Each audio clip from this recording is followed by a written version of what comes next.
My name's Todd Thelen, and I Artifacts has been around since 1995. And I took over in 2003.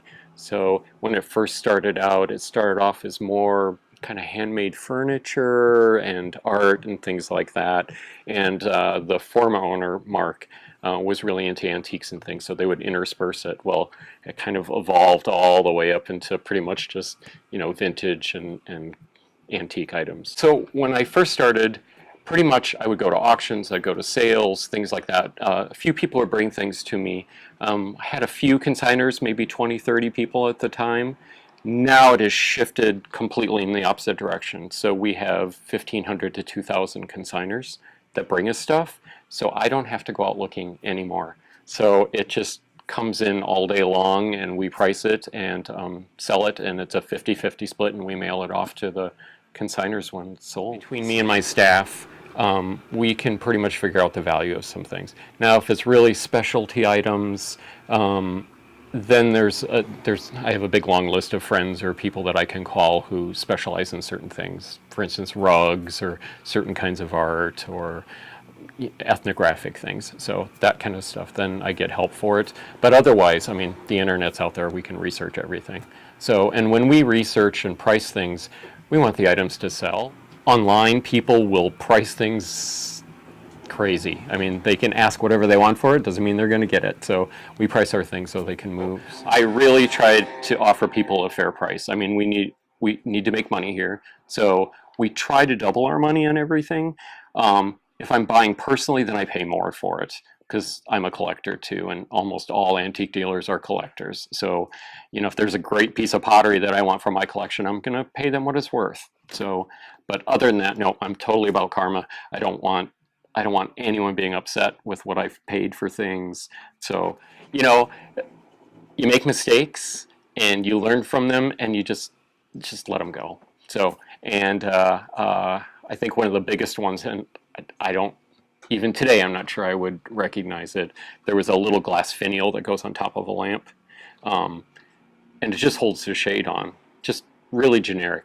Didn't think anything of it. One guy came in and he was a big collector of early Aladdin lamps and things, and he asked if I had any finials, and I went in my junk box back here and pulled one out, sold it to him for $7. And it turns out that little glass finial was worth about $3,000. There was a student who, I had been to a garage sale. I picked up an early Fender tube amp. I know nothing about guitars. I paid $10 for it, had it in here, and some student walked in and he asked if that was for sale, and I said, sure, $20.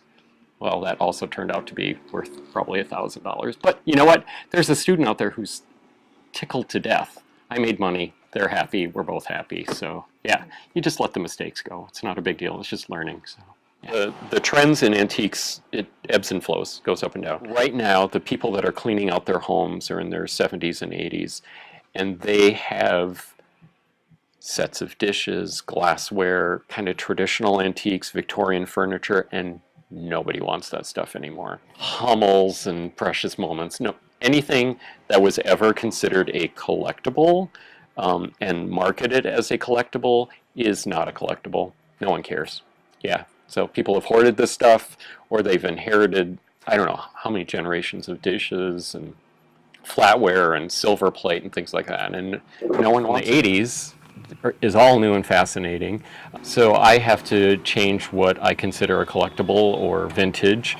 So we've gotten into 80s and 90s things a little bit more now, so we're almost to the point where we can just say 20th century items, which kind of freaks me out since I was born in the 60s, and so I just have to change my scope of the things that people are looking for. Everybody, no matter how old they are, they want to relive their childhood. So the toys that people had when they were younger, the TV shows that were popular at the time, so we're, buying and selling toys from the 80s, like He-Man and She-Ra. Star Wars is always popular, things like that. Sometimes have really beautiful blackface memorabilia that doesn't seem so insensitive, and we have African American customers who collect those things. So it's a toss-up. I mean, if it's obviously racist, fuck it, it's not in the store. Sorry, we don't want it. I get really super excited when cool stuff comes in. We had a jar once that was about this big that was full of chicken wishbones, and on the top, and I don't know how long it took this person to collect them, but on top it said 345 wishes. It was just beautiful. I mean, just as an object. We've had mammoth teeth come in from a farmer who locally found them in his creek bed. I get upset if it sells too fast, but if it's, you know, if I live with it for a while and get to admire it, it's almost like I've owned it for a bit. And you know, it all finds a good home, so I'm okay with it all going. And the good thing is there's so much stuff in the world and so much great stuff. There's never a shortage. So no, I have no regrets about stuff leaving the store.